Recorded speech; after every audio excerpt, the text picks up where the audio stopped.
जय हिंद। सबको मेरा नमस्कार। कैसे हैं आप सब? सबको मेरा प्रणाम।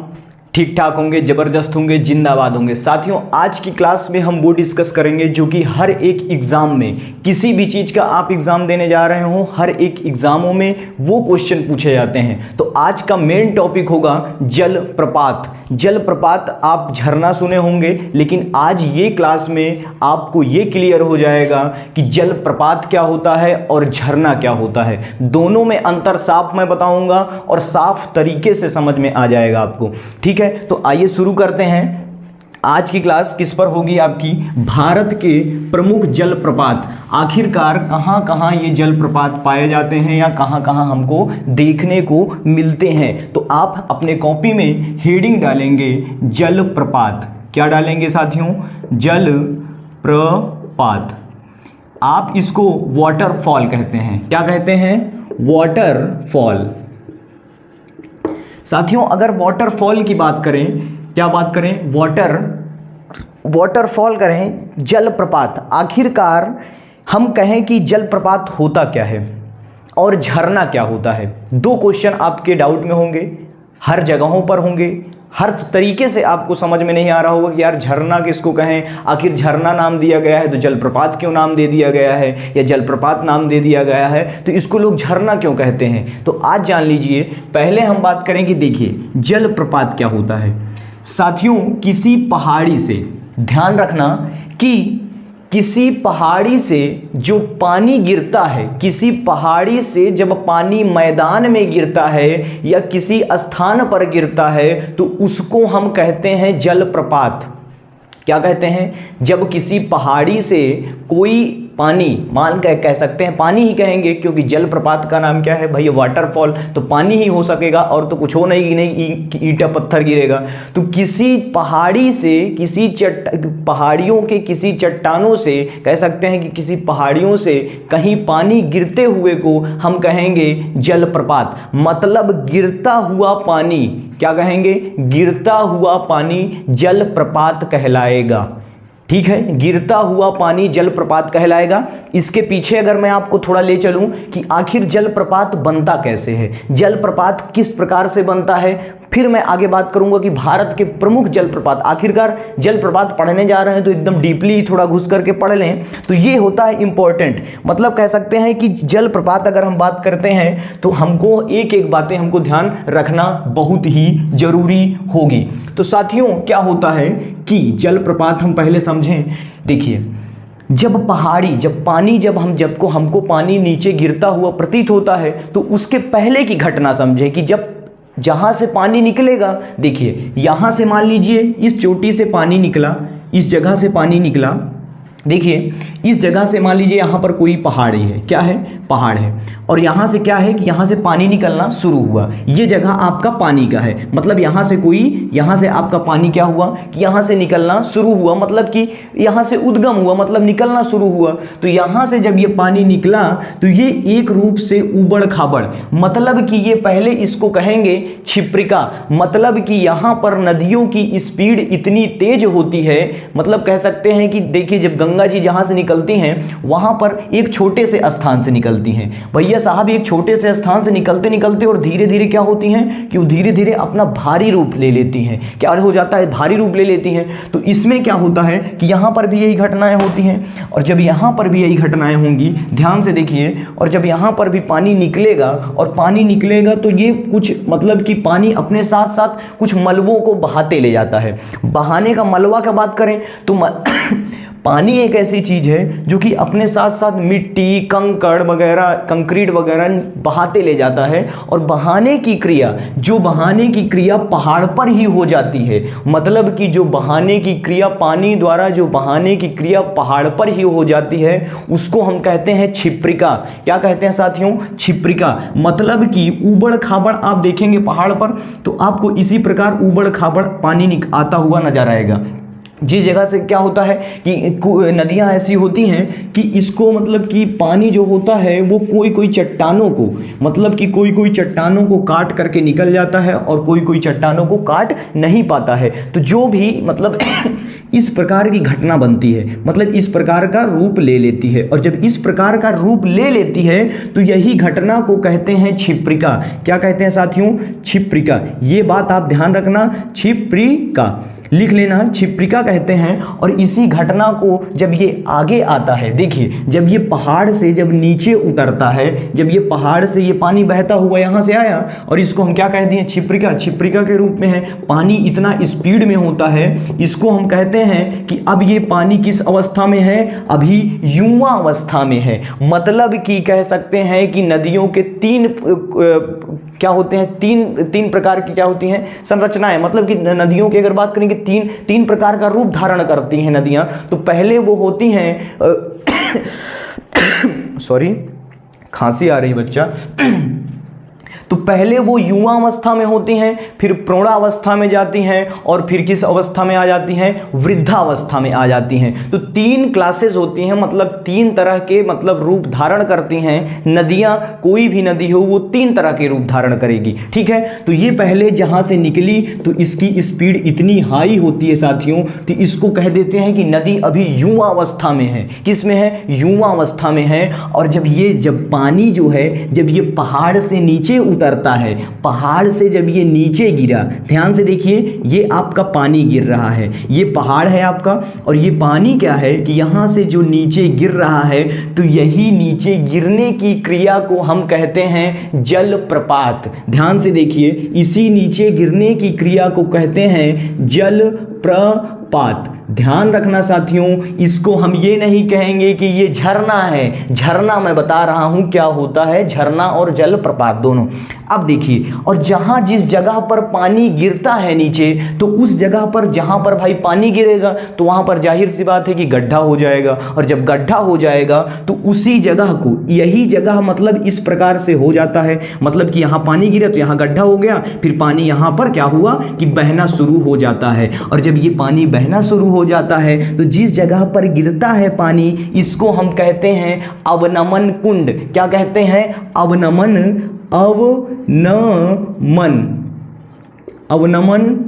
कुंड।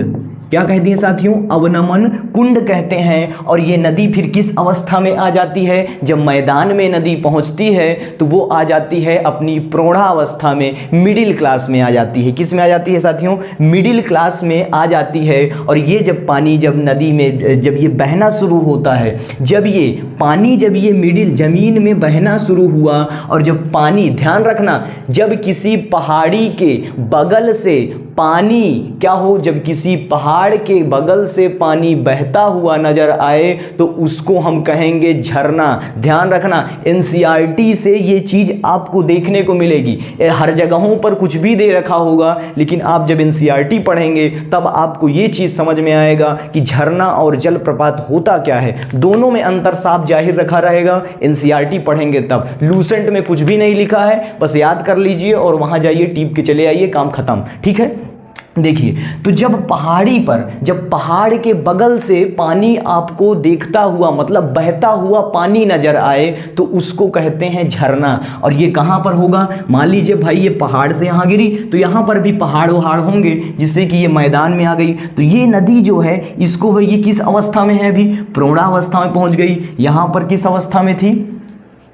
युवा अवस्था में थी। यहाँ पर निकली युवा अवस्था, स्पीड इसकी तेज थी। और यहाँ पर क्या हुआ कि इस जगह पर क्या हुआ कि इस जगह पर प्रौढ़ावस्था में आ गई। और जब ये प्रौढ़ावस्था में आ गई तो पहाड़ में ही बहती हुई नजर आएगी, तो इसी को कहते हैं झरना। क्या कहते हैं साथियों? इसी को हम कह सकते हैं झरना। ये क्रिया, झरना वाली क्रिया ध्यान रखना कि आप कह सकते हैं कि भाई पहाड़ के बगल से मतलब पहाड़ ना हो और अगर कहीं और जाती हुई नजर आए तो ऐसा नहीं होगा, वहाँ पहाड़ होगा तभी आप उसको झरना कहेंगे। नदी तो नहीं, तो नदी जिस नाम से रूप में होगी वो रूप आपको दिया जाएगा। लेकिन यहाँ पर क्या होता है कि जब बहते हुए पानी को झरना कहते हैं। क्या कहते हैं? बहते हुए पानी को झरना कहते हैं। और कहाँ पर बहता हुआ दिखाई पड़े वो पानी आपको पहाड़ों के बगल से, पहाड़ों के बगल से या पहाड़ों के बीच से कहीं पर से भी आपको दिखाई पड़े तो उसको हम कहेंगे झरना है। ये क्या है? झरना है। लेकिन पहाड़ से गिरने वाली क्रिया को, पहाड़ से पानी के गिरने की क्रिया को जलप्रपात कहेंगे। क्या कहेंगे? जलप्रपात। तो यहाँ पर समझ में आ गया। अब तीसरी अवस्था समझ लीजिए कि यहाँ पर क्या होती है कि थोड़ी थोड़ी क्या होती है, नदी की स्पीड डाउन हो जाती है। और नदी क्या होती है कि जब समंदर के पास, जब सागर के पास नदी पहुँचती है तो वो किसका रूप धारण कर लेती है, वृद्धावस्था में पहुँचती है। और ये अपने साथ साथ यहीं से, ये मैदान से ही ये मलबा इकट्ठा करते करते ले जाती है। और जब ये इकट्ठा करते करते ले जाती है और जब ये सागर में जब मैदान में गिरती है, क्या, जब सागर के पास पहुंचती है तो इसकी इतनी ताकत नहीं होती कि ये अपना मलबा सागर में गिरा दे। कुछ ही नदी हैं जो अपना मलबा सागर में गिरा देती हैं, जिसको हम एस्चुरी या ज्वार नदी के नाम से जानते हैं। और जो चीज़ पहले ही छोड़ दे, स्थल में ही छोड़ दे, जो मलबा ये लेकर के गई मैदान से और उसको स्थल में ही छोड़ दे, वो कहलाएगा आपका डेल्टा। क्या है, डेल्टा। भारत का सबसे बड़ा डेल्टा सुंदरवन डेल्टा। ध्यान रखना कहाँ कौन कौन सी ठीक है। तो ये होता है आपकी ये स्थिति, आप ध्यान रखना, तब आप पढ़ेंगे जलप्रपात, तब आपको बहुत बढ़िया से समझ में आएगा। ठीक है, तो नदी किस अवस्था में पहुंची, अब प्रौढ़ावस्था से कहाँ पहुंच गई, धीरे धीरे वृद्धावस्था में पहुंच गई। और वृद्धावस्था में नदी की स्पीड एकदम डाउन हो जाती है और जाकर के कहाँ, वितरिका का रूप ले लेती है। नदी मान लो भैया साहब ये बह रही है, ये बह रही है और ये क्या हुई कि अब भाई इसकी स्पीड डाउन हुई तो वितरिका का, पहले डेल्टा बनने से पहले रोधिकाएं बनती हैं, वितरिका बनता है। रोधिका और वितरिके में भी अंतर आप यहाँ से समझ लीजिए कि भैया साहब जब नदी का पानी, मतलब जो ये पानी बहेगा ना, जब ये पानी जाकर के सागर में मिलेगा ना, ये पानी क्या होती है कि ये नदी यहाँ से मान लो तेजी से बहती आई धीरे धीरे, और ये क्या हुई कि यहाँ से, अब यहाँ पर क्या हुआ कि इसकी स्पीड इतनी डाउन हो गई कि यहाँ पर अपना मलबा छोड़ दी और यहाँ पर इसका मलबा जमा होना शुरू हो गया। जब ये मलबा जमा होना शुरू हो गया तो इसी को कह देते हैं रोधिका। पहले डेल्टा बनने से पहले रोधिका बनती है और रोधिका बनने के बाद क्या होता है कि तब फिर जब बड़ा, यही जब रूप बड़ा हो जाता है तो इसी को हम कहेंगे ये डेल्टा है। क्या है, डेल्टा है। वितरिका जो जिस जगह से, अब यहाँ से पानी तो बहता आया है, ये मलबा छोड़ी है, मिट्टी बालू सब यहाँ पर छोड़ दी है, जिससे कि ये डेल्टा का रूप धारण कर ली है। और जब ये डेल्टा का रूप धारण कर ली है, अब यहाँ से क्या हुआ कि जो पानी है वो तो जाएगा ही सागर में, जो जाएगा सागर में तो ये धीरे धीरे इस तरह का, मतलब तमाम शाखाएं निकल जाती हैं इससे, इस नदी से तमाम ढेर सारी शाखाएं निकलती हैं और इसी शाखाओं को कहते हैं वितरिका। क्या कहते हैं साथियों, वितरिका।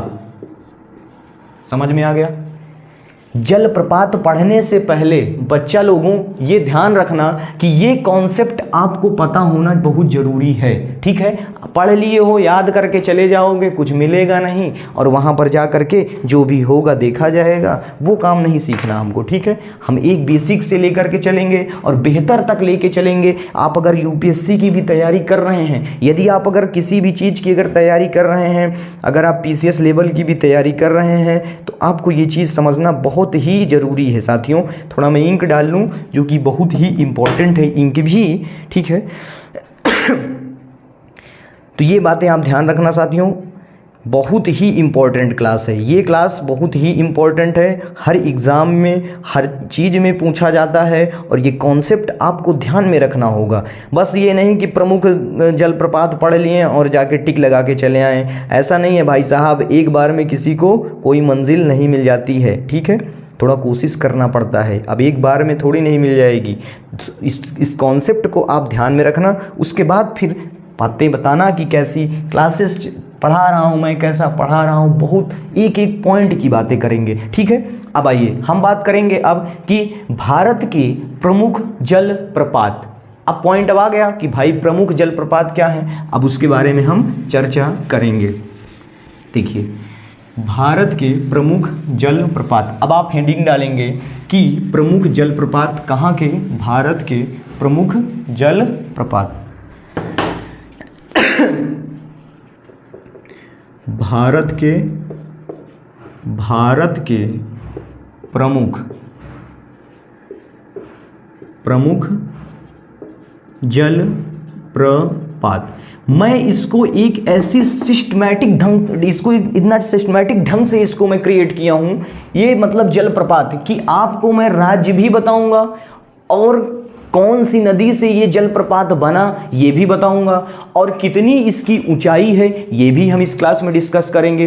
तो इस क्लास को मतलब आपको पढ़ना एक मतलब कि वही है कि एकदम किसके रूप में, मतलब कि कह सकते हैं कि यह एक प्रकार से आपके लिए क्लास क्या हो सकती है, बहुत ही इम्पोर्टेंट हो सकती है। ठीक है, आइए देखते हैं। तो जलप्रपात, भारत के प्रमुख जलप्रपात। तो हम एक साइड से, कहाँ से क्या शुरू करेंगे, एक साइड से शुरू करेंगे और एक साइड से लेकर के शुरू करते हैं। तो हम पहला राज्य पढ़ेंगे। मैंने जिस राज्य को एक सिस्टमैटिक ढंग से क्रिएट किया है, तो पहला राज्य है आपका राजस्थान। क्या भैया है, पहले में ही थोड़ा राजस्थान, राजस्थान के जलप्रपात,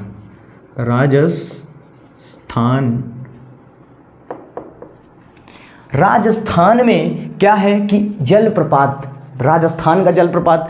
अब एक जलप्रपात हो, प्रमुख जलप्रपात, ठीक है, जो एग्जाम में दृष्टि से, एग्जाम की दृष्टि से इंपॉर्टेंट चीज़ें पूछी जाती हैं, ठीक है, उसके भी बारे में हम चर्चा कर रहे हैं। देखिए, तो राजस्थान का प्रमुख जलप्रपात है जिसका नाम है चुलिया जलप्रपात। चुलिया नहीं है भैया, इसका नाम है चुलिया जलप्रपात। ध्यान रखना, इसका नाम है चुलिया, चुलिया,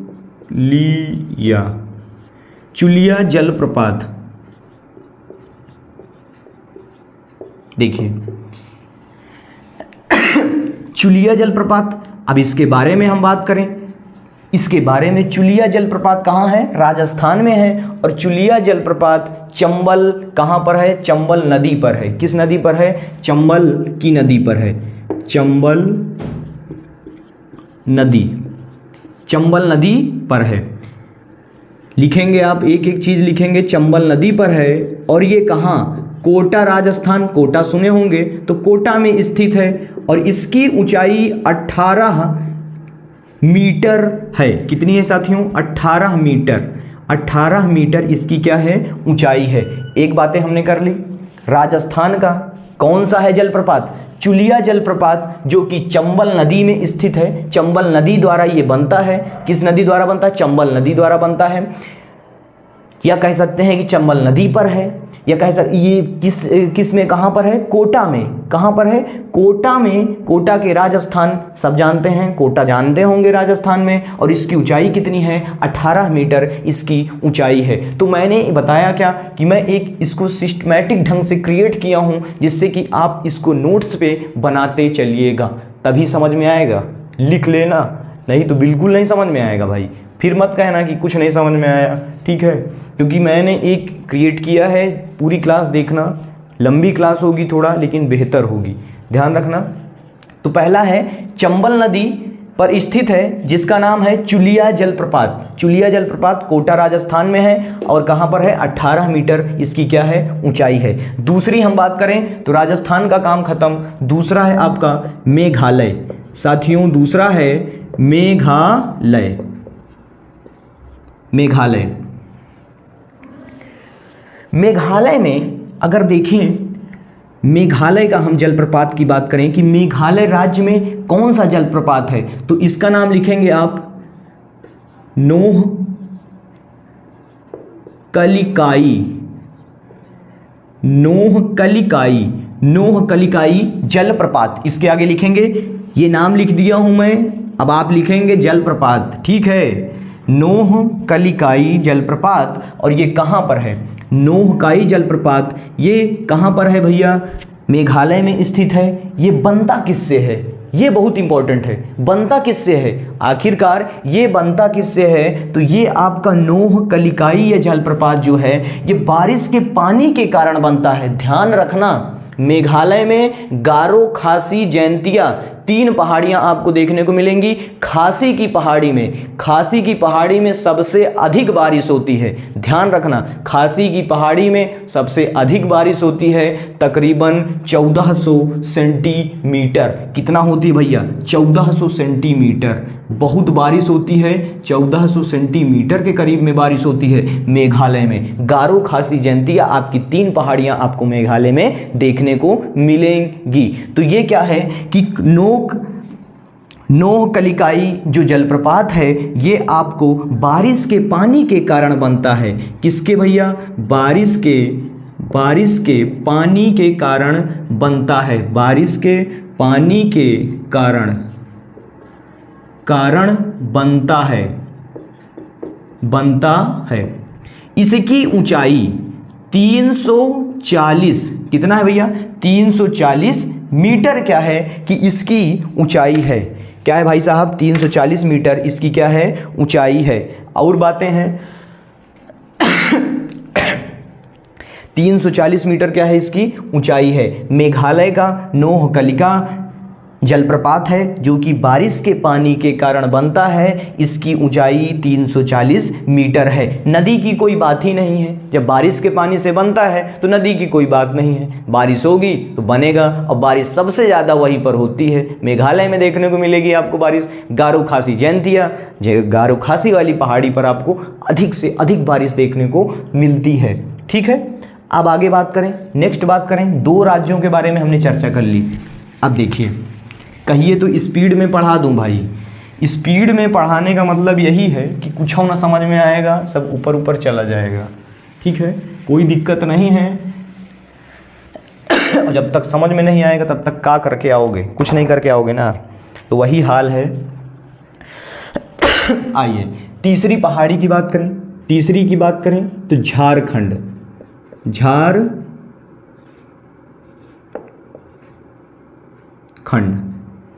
झारखंड की साथियों बात करें तो झारखंड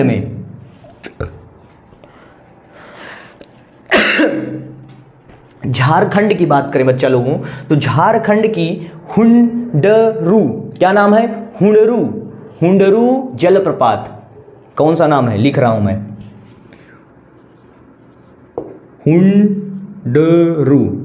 हुंडरू जलप्रपात। सॉरी, थोड़ा खांसी आ रही है बच्चा, तबीयत थोड़ा सीरियस है।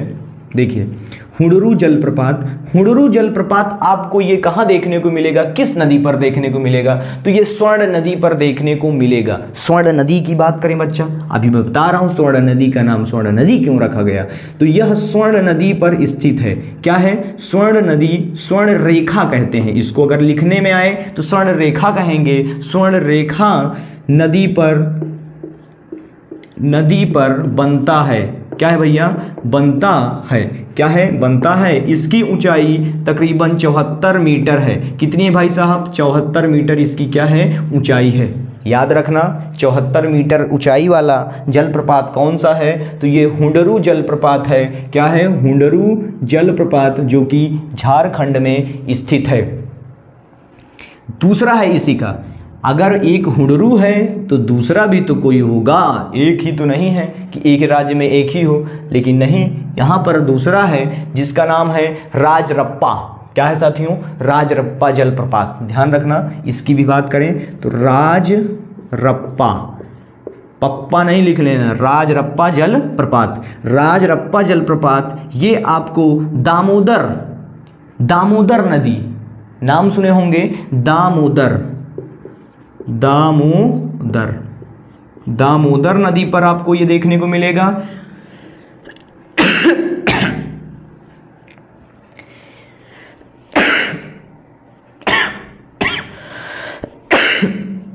दामोदर नदी है। और दूसरी है आपकी भीरा नदी। भीरा नदी को हम भैरव नदी भी कहते हैं। भैरव नदी क्या कहते हैं साथियों? भैरव नदी। भीरा नदी को हम भैरव नदी भी कहते हैं। दामोदर और भैरव नदी पर यह जलप्रपात स्थित है। कौन सा? राजरप्पा जलप्रपात स्थित है दामोदर और भीरा नदी पर। और भीरा नदी को हम भैरव नदी भी कहते हैं। ध्यान रखना, ये अधिक अगर इसकी बात करें कि ये भैया साहब कहाँ पर, किस रामगढ़ है, झारखंड में रामगढ़ है। कहाँ है? रामगढ़ अगर जाना होगा तो यहाँ चले जाना, रामगढ़ में ये जलप्रपात आपको देखने को मिलेगा साथियों। क्या मिलेगा? रामगढ़। आपको ये जलप्रपात जो है ये रामगढ़ में देखने को मिलेगा। जाएंगे तो रामगढ़ जाएंगे, उसके बाद आपको ये जलप्रपात मिल जाएगा। झारखंड पहुंचेंगे, रामगढ़ जाएंगे, फिर जलप्रपात मिल जाएगा। ठीक है, तो आइए देखते हैं उड़ीसा का जलप्रपात। तीसरा होगा आपका, चौथा होगा, चौथा है ना भाई साहब, जगह है। चौथा जलप्रपात डालेंगे आप उड़ीसा का, उड़ीसा, उड़ीसा का जलप्रपात। अगर उड़ीसा की बात करें बच्चा तो यहां पर जिसका नाम है बरेहीपानी,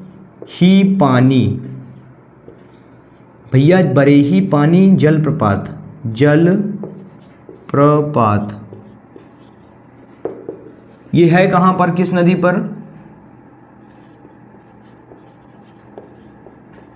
बुधबलंग नदी पर स्थित है, बुधबलंग नदी पर है और इसकी ऊंचाई 399 मीटर है। कितनी है? 399 मीटर है। थोड़ा स्पीड में क्लास करें तो ज़्यादा अच्छा होगा।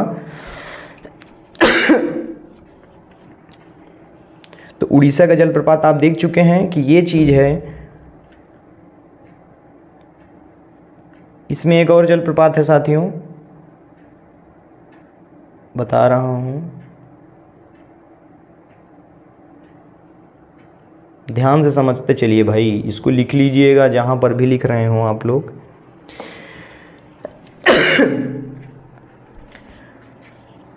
बरेहीपानी और इसका दूसरा जलप्रपात है जिसका नाम है कपिल धारा, कपिल धारा,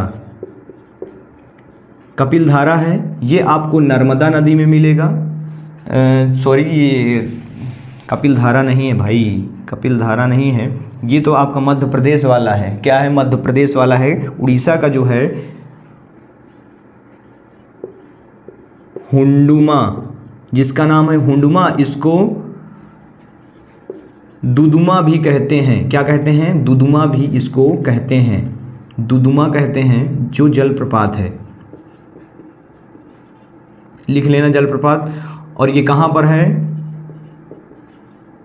मस्कुंड नदी पर, मस्कुंड नदी पर स्थित है। क्या है? मस्कुंड नदी पर, मस्कुंड नदी के मार्ग पर लिख लीजिए, या मस्कुंड नदी पर स्थित है। कहाँ पर है? मस्कुंड नदी पर है। दो हो गए। उड़ीसा के दो जलप्रपात हैं, बहेरीपानी हुंडुमा जिसको दुदुमा भी कहते हैं, और मुस्कंड नदी पर स्थित है। ये वाला मुस्कंड नदी पर है और ये बुधबलंग नदी पर स्थित है। कहाँ पर है? बुधबलंग नदी पर स्थित है। तीसरी बात करें मध्य प्रदेश की, मध्य प्रदेश डालेंगे आप, मध्य प्रदेश का जलप्रपात। थोड़ा तबीयत सीरियस है बच्चा लोगों, जिससे कि थोड़ा खांसी आती है तो थोड़ा प्रॉब्लम क्रिएट होती है। मध्य प्रदेश, मध्य प्रदेश, मध्य प्रदेश का जलप्रपात। साथियों मध्य प्रदेश का जलप्रपात जिसका नाम है धुआंधार, धुआंधार, ये स्थित किस पर है? नर्मदा नदी पर है। धुआंधार जो है ये नर्मदा नदी पर है, नर्मदा नदी जिसकी ऊंचाई है 15 मीटर। कितनी है साथियों? 15 मीटर। दूसरा है इसी का, दूसरा इसका जलप्रपात हो जाएगा कपिला, कपिल धारा, कपिल धारा जो कि स्थित है, आपको देखने को मिलेगा। ये भी आपको नर्मदा नदी पर है, नर्मदा नदी पर, नर्मदा नदी पर देखने को मिलेगा और इसकी ऊंचाई है 33 मीटर। क्या है? 33 मीटर। अगर आप जाएंगे तो आप पहले चले जाइएगा अमरकंटक, अमरकंटक, और अमरकंटक से 7 किलोमीटर, 7 किलोमीटर जाना होगा। तो 7 किलोमीटर अमरकंटक से ये पड़ता है। सब कुछ ध्यान रखेंगे, अगर जाना पड़ जाए तो लिखना भी ज़रूरी है। ठीक है, तो राइटिंग समझ में आ रही होगी, अच्छी लग रही होगी थोड़ा। ठीक है, थोड़ा देखिए। तो कपिल धारा जो है वो आपको नर्मदा नदी पर है जिसकी ऊंचाई 33 मीटर है, और ये अगर आपको जाना होगा तो अमरकंटक जाइएगा, अमरकंटक से 7 किलोमीटर पड़ेगा। दूसरी है आपकी धुआंधार, जिसको नर्मदा नदी पर है, इसकी ऊंचाई कितनी है 15 मीटर है, और 15 मीटर इसकी ऊंचाई होने पर क्या हो जाता है कि 15 मीटर इसकी ऊंचाई हो जाती है। आइए इसकी बात कर लिए। अब हम बात करेंगे महाराष्ट्र की। आवाज़ थोड़ा ढीली हो गई हमारी, क्या हो गई साथियों, आवाज़ थोड़ा ढीली हो गई, स्पीड भी थोड़ा कम हो गई। बच्चे लोगों को मार्कर थोड़ा जल्द हम चेंज करेंगे। जो भी बच्चे नए हैं तो वो क्लास से जुड़ जाएं और चैनल को सब्सक्राइब कर लें। नई नई जानकारियाँ, नई नई तकनीकी की तरफ से करंट ये आपकी एक प्रकार से कह सकते हैं कि जो भी नई चीज़ें हैं, मतलब कि अगर किसी नाम का नाम भी अगर किसी का बदला गया हो तो वो भी आपको ये चीज़ देखने को मिलेगा। लेकिन नाम ऐसे थोड़ी नहीं जिसका मनो जब रोज़ बदल दिया जाए, ठीक है, तो वो काम नहीं है।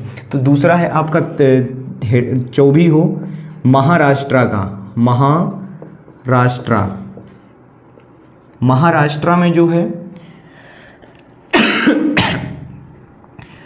उसका नाम है वजराई जलप्रपात। इसकी किस जगह पर स्थित है, ये किस नदी पर स्थित है, उरमोड़ी। क्या है साथियों, उरमोड़ी नदी पर आपको ये देखने को मिलेगा और इसकी ऊंचाई 260 मीटर है। क्या है, 260 मीटर इसकी ऊंचाई है। दूसरा है आपको जो कि महाराष्ट्र में ही देखने को मिलेगा, जिसका नाम है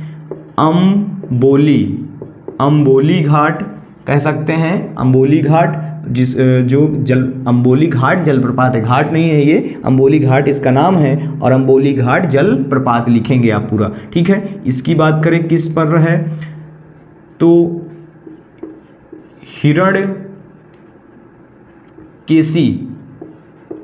हिरण्यकेशी एक नदी है जिस पर ये जलप्रपात बनता है। लिखेंगे, क्या लिखेंगे, हिरण्यकेशी नदी है जिस पर ये जलप्रपात बनता है। इसकी ऊंचाई की बात करें तो इसकी ऊंचाई 690 मीटर है। क्या है, 690 मीटर, इसकी 260 मीटर है। पहला आपका वजराई है, दूसरा अंबोली है, अंबोली घाट जलप्रपात हैं ये टिक लगाने का मतलब यही है कि ये दूसरा है आपका अंबोली, मतलब 2 जलप्रपात हैं और ये एक है, ऐसे ऐसे आप याद रखेंगे।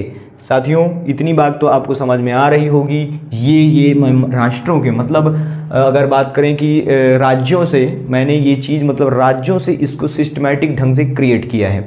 सिस्टमैटिक ढंग से क्रिएट करने का मतलब ये होता है कि पहले तो आपको राज्य भी पता चल जाएगा और किस राज्य में ये जलप्रपात स्थित है ये भी पता चल जाएगा। अगर ऐसे पढ़ाना होता तो मैं सीधा बोल देता कि वजराई उरमोड़ी नदी पर स्थित है, इसकी ऊंचाई ये है, ये है, तो इस प्रकार से मज़ा नहीं आता, ठीक है। तो इस प्रकार से पढ़ने का मज़ा, थोड़ा इस प्रकार से आनंद भी आ रहा है कि भाई अगर महाराष्ट्र हम घूमने भी जाएंगे तो महाराष्ट्र अगर घूमने जाएंगे तो हम याद रहेगा कि यार यहाँ कोई जलप्रपात भी था। क्या है कि यहाँ कोई जलप्रपात भी है जिससे कि हम यहाँ पर घूम भी सकेंगे। तो अगर घूमने का मन होगा तो कोई बात ही नहीं है। इसलिए ये चीज़ सिस्टमैटिक ढंग से मैंने क्रिएट किया है अपने हाथों से, ठीक है, अपने हाथों से क्रिएट की गई चीज़ें हैं और ये आपको एनसीईआरटी में ये चीज़ें देखने को मिलेंगी। लेकिन एनसीईआरटी में ये पॉइंट पर ये ऐसे ऐसे ढंग से नहीं देखने को मिलेंगी, थोड़ा आपको डीपली इसमें और भी घुस करके पढ़ाया जाता है। एनसीईआरटी आप पढ़ेंगे तो आपको ये बातें समझ में आएंगी। बाकी मैंने जो भी बातें इंपॉर्टेंट थी उसको मैंने पहले ही बता चुका कि जलप्रपात होता क्या है, झरना क्या होता है, दोनों बातें हमने बात कर ली थी। तमिलनाडु में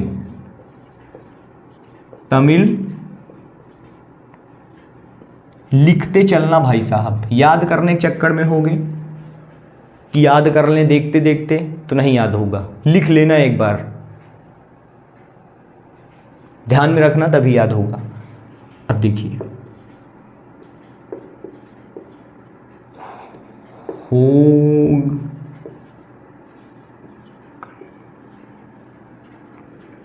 होगनक्कन जलप्रपात है,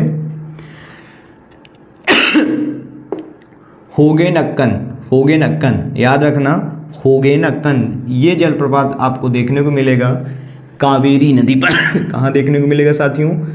कावेरी नदी पर, कावेरी नदी पर ये बनता है और इसकी ऊंचाई है 20 मीटर। ज़्यादा ऊंचे ऊंचे नहीं हैं, कुछ इम्पोर्टेंट जलप्रपात हैं जो कि अच्छे से बढ़िया से ऊंचे हैं, कहते हैं ना कि बढ़िया से ऊंचे हैं, उनको देखने में आनंद आता है। ये 20 मीटर हैं 20, 23, 60 मतलब कि कह सकते हैं कि 70-80 के करीब, 70-80 फीट, लेकिन अच्छा लगता है कि 70-80 मंजिलें अगर देखेंगे तो वहाँ से जलप्रपात दिखता हुआ नजर आएगा, तो अच्छा लगता है वो भी। ठीक है, तो कावेरी नदी पर ये स्थित है। होंगे नक्कन जलप्रपात जो कि कावेरी नदी पर स्थित है, जिसकी ऊंचाई 20 मीटर है। इग्नोर मत करना साथियों, क्योंकि क्लास जो है ये बहुत ही इम्पोर्टेंट है। इसका दूसरा जलप्रपात है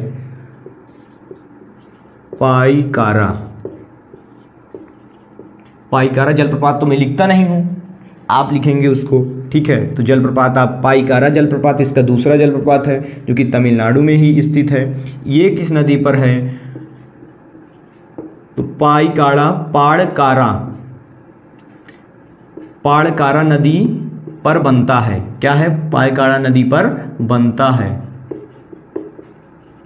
पाईकारा नदी पर बनता है। और इसकी ऊंचाई अगर बात करें तो इसकी ऊंचाई तकरीबन 30-40 मीटर के करीब में है, 30 से 40 मीटर के करीब में है।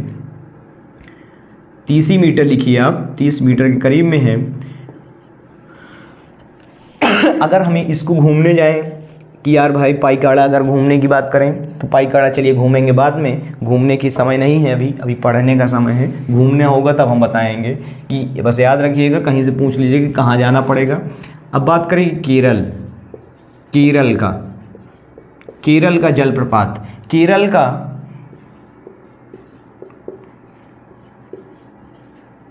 पालारुवी जो कि इसकी ऊंचाई है, ये पालारुवी इसकी ऊंचाई है 90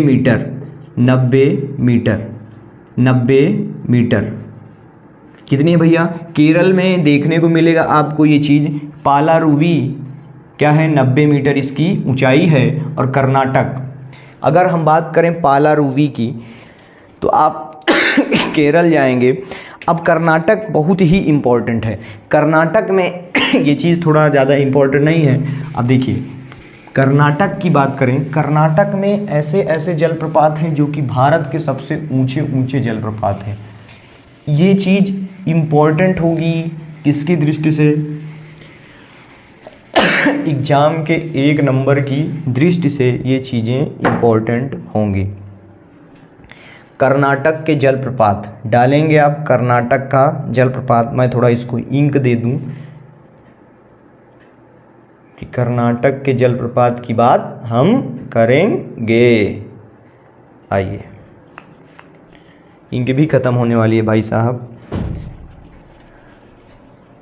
कर्नाटक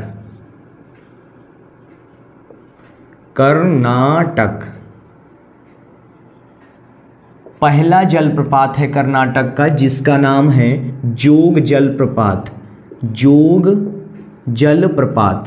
जिसका नाम है जोग जलप्रपात आप लिखेंगे कर्नाटक का जोग जलप्रपात, जो कि किस पर? इसको हम जोगरप्पा जलप्रपात भी कहते हैं, लिखेंगे ये पॉइंट। जोगरप्पा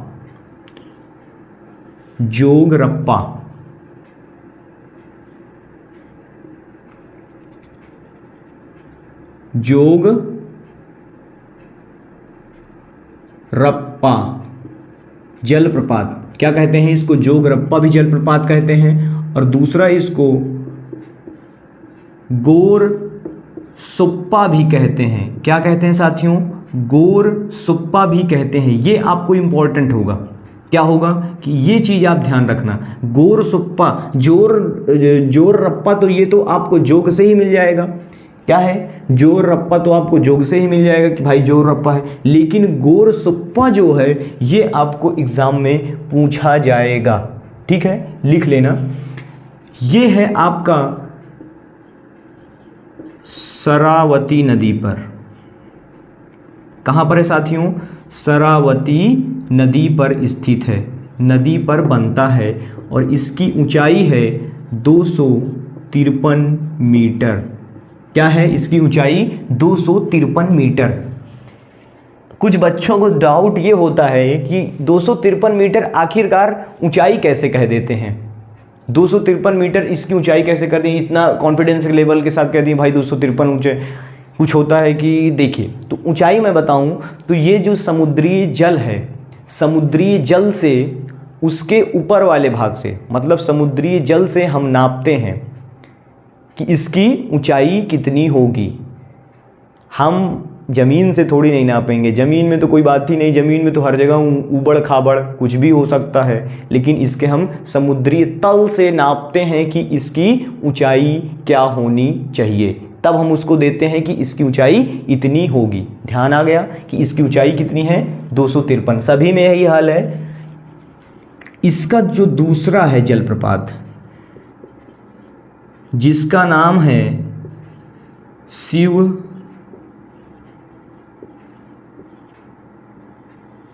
समुद्रम, शिव समुद्रम जलप्रपात, ये आपको कावेरी नदी पर देखने को मिलेगा, कावेरी नदी पर देखने को मिलेगा और इसको शिव समुद्रम, अब देखिए शिव समुद्रम जलप्रपात को हम कह सकते हैं कि ये भारत का दूसरा सबसे ऊंचा जलप्रपात है। क्या है? सबसे ऊंचा दूसरा, मतलब द्वितीय। दूसरा लिखें साफ हिंदी में, दूसरा जलप्रपात है, जलप्रपात है भारत का। आगे जोड़ देंगे भारत का दूसरा जलप्रपात है, सबसे ऊंचा, सबसे ऊंचा, सबसे ऊंचा। ठीक है, सबसे ऊंचा ये दूसरा जलप्रपात है, इसकी ऊंचाई है 98 मीटर। 98 मीटर। देखिए, समुद्री तल से कर्नाटक का शिव समुद्रम जो है ये कावेरी नदी पर स्थित है और भारत का इसको क्या कहा जाता है? दूसरा जलप्रपात इसको कहा जाता है। लेकिन देखने को मिलता है कि यहाँ पर 253 मीटर भी है। क्या है? 253 मीटर। 98 मीटर आपको समुद्री तल से ये चीज़ देखने को, इसकी ऊंचाई जो है क्या है? इसका ऊंचाई जो है 98 मीटर है समुद्रम की, शिव समुद्रम की। अब इसकी तीसरा जो जलप्रपात है, तीसरा है दूध सागर, दूध सागर जलप्रपात। दूध सागर लिखेंगे, दूध सागर जलप्रपात। इसकी बात करें अगर तो ये मांडवी नदी पर बनता है, मांडवी नदी पर बनता है, मांडवी नदी पर बनता है। देखिए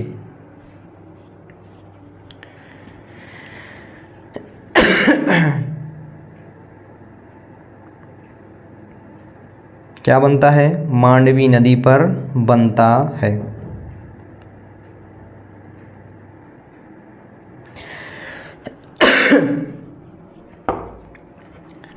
मांडवी नदी पर बनता है। इसकी ऊंचाई जो है, इसकी ऊंचाई 30 मीटर है। कितनी है साथियों? 30 मीटर है। अगर इसकी बात करें कि ये कहाँ पर स्थित होगा तो साथियों ये गोवा और कर्नाटक के सीमा पर स्थित है। कहाँ पर है? गोवा और कर्नाटक की सीमा जहाँ से है वहीं पर ये आपको जलप्रपात देखने को मिलेगा। दूध सागर जलप्रपात, दूध सागर जलप्रपात। इसकी और भी जलप्रपात हैं, इसके और भी जलप्रपात हैं जो कि मैं आपको इधर बता रहा हूँ। यहाँ नहीं समझ में आएगा, इधर ही इसको रफ कर रहे हैं। इसकी 3 जलप्रपात हैं, ये जो देखने को मिल रहा है आपको।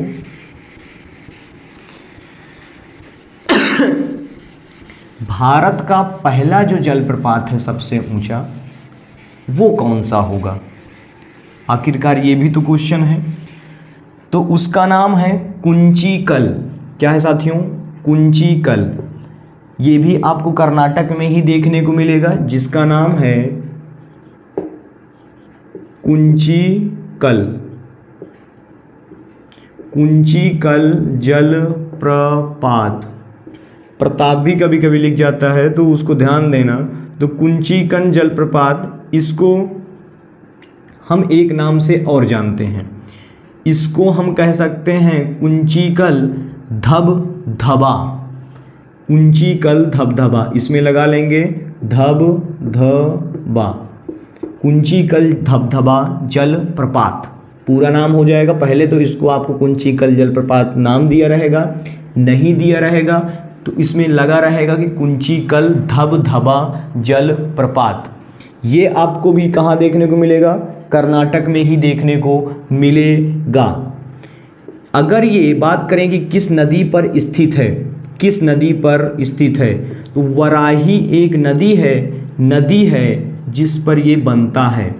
वराही नदी पर बनता है,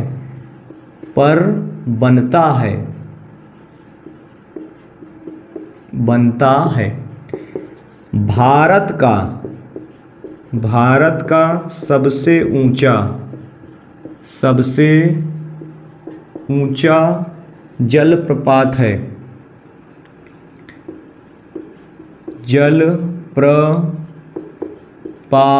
है, इसकी ऊंचाई 455 मीटर है। लिख लेना ये बात। भारत का सबसे ऊंचा जलप्रपात कौन सा है? कुंचिकल जलप्रपात, जिसका नाम है, और ये किस नदी कहाँ पर है? वराही नदी पर स्थित है, वराही नदी पर बनता है। ये आपकी हेडिंग है। ये जो जलप्रपात है ये आपका ये जलप्रपात है।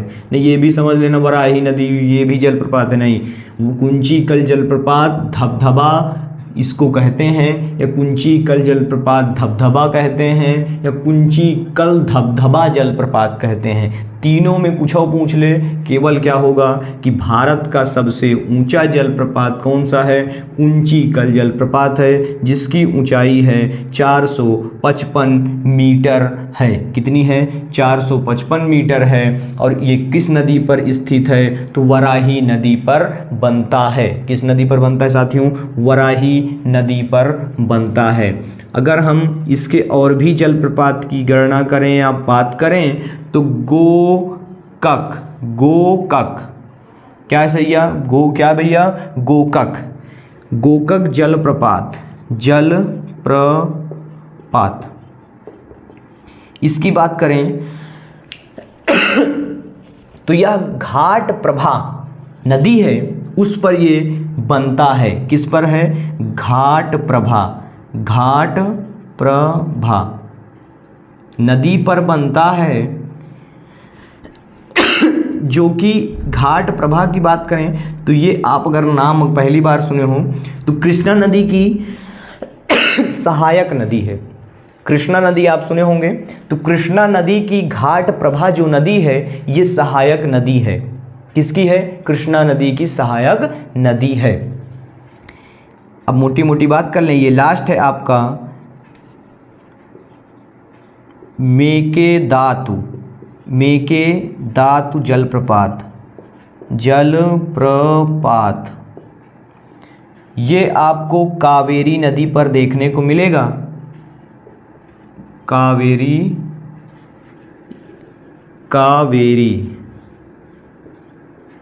कावेरी नदी पर बनता है। लिख लेना। तो कितने जलप्रपातों की हमने बात कर ली? काफ़ी ढेर सारे जलप्रपातों की बात कर ली, जिसका नामकरण भी अब हम नहीं बताएंगे भाई साहब कितने जलप्रपात हो गए। आप अपने कॉपी में हेडिंग भी डाले होंगे कि ये जलप्रपात हैं, ये मतलब ये नंबर भी डाले होंगे, तो आप बताएंगे कि कितने जलप्रपातों की हमने बात कर ली। भारत के प्रमुख जलप्रपात का काम खत्म। कर्नाटक में आपको 2 जलप्रपात देखने को मिलेंगे, मतलब कि ये सारे जलप्रपात देखने को मिलेंगे जो कि मैंने बता चुका है। ठीक है, तो ये चीज़ें आप ध्यान में रखना साथियों, बहुत ही इम्पोर्टेंट है। एक बात है यहाँ से एग्ज़ाम की दृष्टि से, अगर हर बातें पहले तो याद रखना कि प्रमुख जलप्रपात कोई भी क्वेश्चन पूछ ले सकता है, लेकिन भारत का जो सबसे ऊंचा जलप्रपात है उसको हमेशा पूछा जाता है, तो वो आपका कर्नाटक में स्थित है, जिसका नाम कुंची कल है। क्या है? कुंची कल है, और इसको कुंची कल धबधबा जलप्रपात भी कहते हैं, और ये वराही नदी पर स्थित है, वराही नदी पर बनता है। 455 मीटर इसकी ऊंचाई है। कितनी है? 455 मीटर इसकी ऊंचाई है। ध्यान रखना, सारी बातें आपको एक एक बातें मैंने डिस्कस कर दी है, और यहीं पर आपका जल प्रपात का काम ख़त्म करते हैं। ठीक है, नेक्स्ट क्लास में और भी बेहतर क्लास, यदि आप अगर यूपी पीसीएस, यूपी लेखपाल या किसी भी चीज़ की तैयारी कर रहे हों, साफ सुथरी बात है, लूसेंट पढ़ना है। लूसेंट पढ़ना बच्चा लोगों, ठीक है आप लूसेंट पढ़ रहे हैं, लूसेंट पढ़िए, लेकिन अगर सोच रहे हैं कि कोई बड़े एग्ज़ाम की तैयारी कर लें या किसी चीज़ की बड़े सीजीएल वगैरह की वो कर लें, सीजीएल वगैरह की तैयारी कर रहे हों, तो ध्यान रखिएगा कि वहाँ पर कॉन्सेप्ट भी कभी कभी पूछ लेता है। लूसेंट पढ़ने से काम नहीं चलेगा। ठीक है, लूसेंट पढ़ने से काम नहीं चलेगा। एनसीईआरटी उठाइए या और कोई बुक उठाइए, मैं कहता हूँ कि आप एनसीईआरटी पढ़िए, मेरी मानिए तो एनसीईआरटी पढ़िए और बेहतर तरीके से पढ़िए। भले साला 2 दिन में ख़त्म हो, 2 दिन में एक चैप्टर ख़त्म हो, 3 दिन में एक चैप्टर ख़त्म हो, 5 दिन में ख़त्म हो, लेकिन एनसीईआरटी पढ़ो साथियों। एनसीईआरटी पढ़ने से काफ़ी चीज़ नॉलेज हो जाएगा। ठीक है, लूसेंट पढ़ लोगे, 2 मिनट के लिए जाओगे पेपर में, पेपर दोगे, और पेपर देने के बाद घर में आओगे, और जब भैया और पापा पूछेंगे कि बेटा इसमें क्या लगा के आए हो, तो बेटा कहेगा पता नहीं, भूल गए हैं। ठीक है, तो वो चीज़ नहीं होना चाहिए। ठीक है, जिससे कि आप अगर एनसीईआरटी पढ़ लेंगे तो आपको नेक्स्ट एग्ज़ाम, मतलब कि एनसीईआरटी पढ़ने के बाद आपका रास्ता खुल जाता है कि भाई साहब हमको ये चीज़ पता है, अरे भाई नेक्स्ट में भी मारो साले को, मारो तुरंत, इसमें भी फॉर्म डालो, इसमें भी हो सकता है, इसमें नहीं निकला तो इसमें निकलेगा, तो ये चीज़ होने लगता है। ठीक है, तो आइए मिलते हैं नेक्स्ट क्लास में। जितने बच्चे नए हैं वो चैनल को सब्सक्राइब कर लेंगे, बेल आइकन को प्रेस कर लेंगे, और भी मैंने ज्योग्राफी की क्लासेस ली हैं, जल्द ही आपको पॉलिटी की भी क्लासेस मिलेंगी। इसी यूट्यूब चैनल प्रयागराज वाला के माध्यम से आपको ज़बरदस्त तैयारी करने का मौका प्रदान कर रहा हूं, मैं दे रहा हूं ज़बरदस्त तरीके से। लगे रहिए जोश और जुनून के साथ, जब तक साला तोड़ेंगे नहीं तब तक छोड़ेंगे नहीं। ठीक है, यहीं तक करते हैं बच्चा लोगों, क्लास को सब्सक्राइब कर लेना। मिलते हैं नेक्स्ट क्लास में ज़बरदस्त तरीके के साथ, नए टॉपिक के साथ। बताइएगा कमेंट बॉक्स में कि कैसी क्लासेस चल रही हैं और कैसी लगी आपको क्लास। ठीक है, तब तक के लिए जय हिंद।